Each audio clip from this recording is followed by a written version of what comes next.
মাঝখানে আমি একটা কথা বলি, যদি কিছু মনে না করিস। ওর মাকে জিজ্ঞেস করে দেখ, এইটা 21 দিন মানে যে যারা আর কি দেখে 21 দিন 12 দিন 1 মাস খুব জোরে 5 মাস 6 মাস থাকে, তারপর আবার এই নরখাদকর শরীরে চলে আসে। ইনশাআল্লাহ সব জায়গায় সমান না। আপনি আমার ব্যাপারে কতটুকু জানছেন জানি না, তবে আলহামদুলিল্লাহ আমি যেটুকু কাজ করি ইনশাআল্লাহ সুস্থ হবেন ইনশাআল্লাহ। ওরা বুঝে গেছে, এই জন্য ওরা পালন করছে, বুঝছেন? মেয়েটাকে আমি একটা কোরআন শরীফ দিতে চাই রে। আচ্ছা তুই যদি বলিস তাহলে মেয়েটাকে বলিস আমার কোরআন শরীফটা নিতে। আচ্ছা আমি বলে দিচ্ছি, মেয়েটাও কোরআন শরীফটা পড়ুক। আচ্ছা আমি আপনাকে বলে দিচ্ছি, হ্যাঁ আপনি তারে কোরআন শরীফ দিবেন। আর যেহেতু আপনি দিনদার এবং আপনি আল্লাহর একজন পরহেজগার নেককার একজন জিন, সুতরাং আপনি তার প্রতি দৃষ্টি ধারণ করবেন। আর এর জন্য বাচ্চা কাচ্চা এবং পরিবার স্বামী সংসার কোনো ঝামেলা না হয় সেটা আপনি লক্ষ্য রাখবেন। আর ওদের লাইনটা আমি এক্ষুনি কেটে দিচ্ছি, ইনশাআল্লাহ আর কোনো ভবিষ্যতে যাবে না। সব হবে, কিন্তু আমি যে তোকে দোয়া করতে চাই রে বাছা, আমি তো অনেক বড় মানুষ, তুই আমাকে দেখলে বুঝতে পারবি। তোর যে আরেকজন আছে না, সেই যে গুরু সাইমা স্যার, হ্যাঁ গুরু আছে না, ও আমাকে চেনে, ওকে আমার কথা বলিস, আমরা সবাই একই, ও চেনে। আচ্ছা যা হোক, অসংখ্য ধন্যবাদ আপনাকে। হ্যাঁ আলহামদুলিল্লাহ, আল্লাহ রাব্বুল আলামিনের কাছে দোয়া চাচ্ছি। এখন এতগুলো আমরা পড়া এখন 1.5 ঘন্টা 2.5 ঘন্টা হয়ে গেল।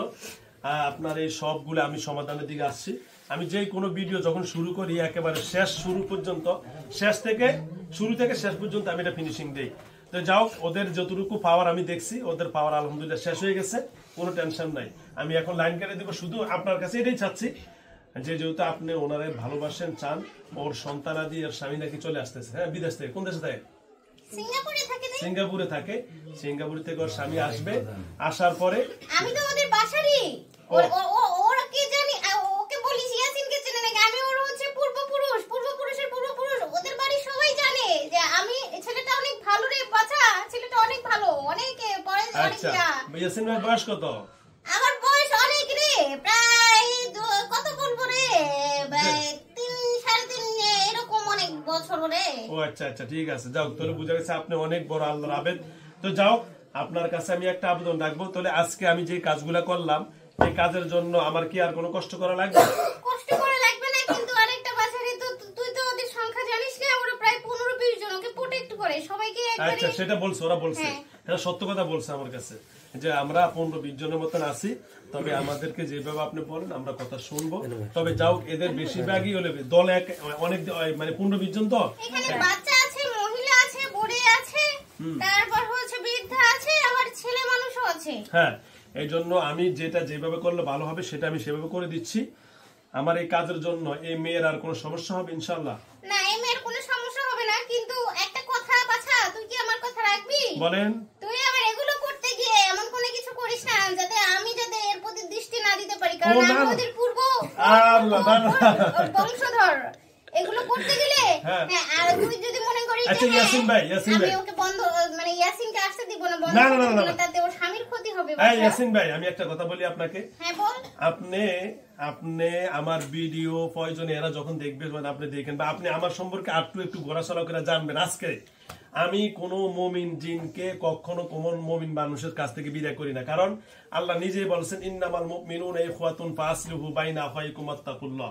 কোন মুমিন সবাই, আমরা হিন্দু কি জানি কই, জিন হই বা মানুষ, আমরা সবাই ভাই বোন। সবাই কি?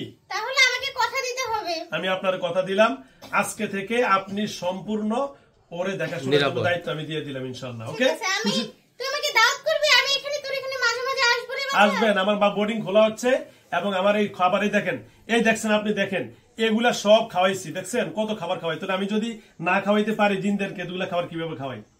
ঠিক আছে, আমি সকল জিনকে এত খাবার খাওয়াই, তো কোনো সমস্যা নাই। তবে আপনার কাছে একটা আবেদন থাকবে, এই মেয়েটা, এরা অনেক অসহায় মানুষ, সেই গাইবান্ধা গোবিন্দগঞ্জ থেকে আসছেন। এরা আজকে 3 বছরে বলল যে পরে 20-25 জন কবিরাজকে দেখাইছেন। তবে ইয়াসিন ভাই আপনাকে বলি, আমি যেভাবে কাজ করছি এই কাজের ফলাফল আপনি বলেন কতটুকু হবে? সবাই শোনো। হ্যাঁ 100-100 হবে, এরকম কেউ কখনো করেনি, সবাই তো ওদেরকে ভর করে ডাকে না। আজকে যেমন তুই আমাকে ডাকলি বাছা, কেউ কখনো ডাকেনি। তবে আমি মেয়েটাকে অনেক সময় মানে মেয়েটা একা একা বুঝতে পারে, তাছাড়া কেউ ডাকেনি। তাহলে এই পর্যন্ত কবিরাজকে দেখাইছে, এই কবিরাজরা আমার মতো কেউ কাজ করছে না? তুই যে জায়নামাজে পড়ে বৈঠক দিলে এরকম কেউ দেয় নাই রে, দিলে মেয়েটা অনেক আগেই সুস্থ হয়ে যেত। কেউ দেয় নাই, সবাই খালি সত্য বড় হলো, খাবার দেয়, এগুলোই করে। আচ্ছা যাও, দেখছেন সবার শুনছেন তো? তাহলে আজকে 3 বছর 20-25টা কবিরাজ দেখাইছে। তাহলে কিন্তু বাজা তো ওই মেয়েটার পরে যে তোর ওরা স্বামীর সাথে যে তোর কথা বলতে হবে, এক্ষুনি বলবো আমি। হ্যাঁ, যাতে ও যাতে ভালো থাকে, ওর মা যাতে ও মেয়েটাকে যাতে কষ্ট না দেয়। ওর কষ্ট দিলে বাজা আমি তো মুমিন জিন রে বাবা, আমারও একটু কষ্ট হয়। আমি আপনাকে বলি ইয়াসিন ভাই, হ্যাঁ, আপনার বাবা, নামে আল্লাহ রাব্বুল আলামিনের পবিত্র কোরআনে একটা সূরা আছে। কি নাম? হ্যাঁ হ্যাঁ বল। সূরা ইয়াসিন। আমার রাসূল করিম সাল্লাল্লাহু আলাইহি সাল্লামের নামও কিন্তু ইয়াসিন। কি নাম? ও নবীর নাম কি? ইয়াসিন। অনেকজন জানে না। কাল কিয়ামতের দিন আল্লাহ রাব্বুল আলামিন রাসূলকে কি নাম ধরে ডাকবে জানেন? ইয়াসিন বইলা। কি বইলা? এটা অনেক ওয়াজ জার নাওয়াজ শুনে নেন। রাসূল সাল্লাল্লাহু আলাইহি সাল্লামের নাম ইয়াসিন। আল্লাহ রাব্বুল আলামিন তখন রাসূলকে বলবেন, হে আমার নবী, আপনি সূরা ইয়াসিন তেলাওয়াত করেন। কি তেলাওয়াত করেন? সূরা ইয়াসিন তেলাওয়াত করবেন। এই মেয়েটা এত ভালো তো যে সুতরাং প্রত্যেকটা রমজানে একটা করে কোরআন শরীফ খতম দেয় মেয়েটা। আচ্ছা যাও, তো যা হোক, এর নামও তো সুন্দর, জান্নাতুল ফেরদাউস। আপনার নাম ইয়াসিন। তো যা হোক, আপনার নাম এবং এই মেয়ের নাম আমি দীর্ঘ পড়ায় এখন 2 ঘন্টা হয়ে গেছে। তো যা হোক, এতগুলা মানুষ পরে 100-র উপরে এখন লোক আমার এখানে আছে, একটু ভিডিও দেখা 100-র উপরে আমার ঘরে এখন বসা আছে, রুমে এখন বাইরে মিলে। তো সবচেয়ে ইয়াসিন ভাই বড় কথা হলো, আসলে সুস্থতার মালিক হলো আল্লাহ। কে? আল্লাহ। আমি বললাম চেষ্টার মালিক, তবে চেষ্টাটা যেন পরিপূর্ণ হয়। কি হয়? পরিপূর্ণ হয়। এই জন্য আমি এতটুকু চেষ্টা করার উদ্দেশ্য হলো যেন আমার চেষ্টার ভিতরে বিন্দু পরিমাণ আমি কি রাখি না, খুদ রাখি না। আমি ইচ্ছা করলে 5 মিনিটে শেষ করতে পারতাম না। না, আমি চিন্তা করলাম বয়স পুরো শরীরটা তুই বন্ধ করে দিবি, এটা তো আমি জানি, কিন্তু ওর বাড়িটাও একটু ঠিকঠাক মতো করে দিবি, যাতে বাইরে যাতে ওরা না আসতে পারে। আচ্ছা, আমি তার বাড়ি এবং তার শরীর সকল কিছু করে দিব, তবে আপনি যেন আপ ডাউন করতে পারেন সেই লাইনটা আমি রাখবো। ঠিক আছে? হ্যাঁ, মেয়েটা একটু বাইরে থাকে না, মানে মেসেও থাকে। আমি ওখানে আমি কোথায় থাকি জানিস? আমি ওখানে মসজিদে থাকি রে বাবা। ও আচ্ছা আচ্ছা, যাও, আপনি যেন তার শরীরে ঢোকার যে সিস্টেমটা ওটা আমি করে দিব। ঠিক আছে? বাকি অন্য কেউ পারবে না, কারণ আপনার নামের উপর আমি করে দিব। তো ঠিক আছে ইয়াসিন ভাই? তুই তো এটা মিথ্যা বললি নাকি? না না না, কেন? নাউজুবিল্লাহ। আপনি কেন আপনারে আমি যে আপনি ঢুকতে পারেন, আমি আবার কোনো ক্ষতি করবি না বাবা, তাহলে কিন্তু সব শেষ হয়ে যাবে। আমি আপনার একটা কথা বলি, আপনি যে আমি এখান থেকে সারানোর পরে আবার ঢুকতে পারবেন, আবার আমি আপনাকে আবার ডাক দিব, ডাক দিয়ে আপনার ঢোকার লাইনটা কত, তাহলে তো আমরা বিশ্বাস হবে নাকি? হ্যাঁ হ্যাঁ, তাহলে বিশ্বাস হবে তো? হ্যাঁ, বিশ্বাস করব।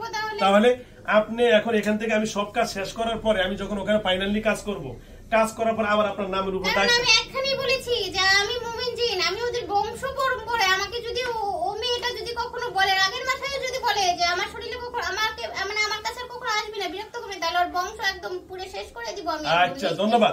আচ্ছা ধন্যবাদ আপনার সকল কথা। তাহলে আমার এখন কাজের শেষ দিকে চলে যাচ্ছেন ভাই? ঠিক আছে, তাহলে আমি কি বিদায় নিব? আমার কাছে কি আর কিছু জানবি বল? আর কিছু জানার নাই। কি কইলে?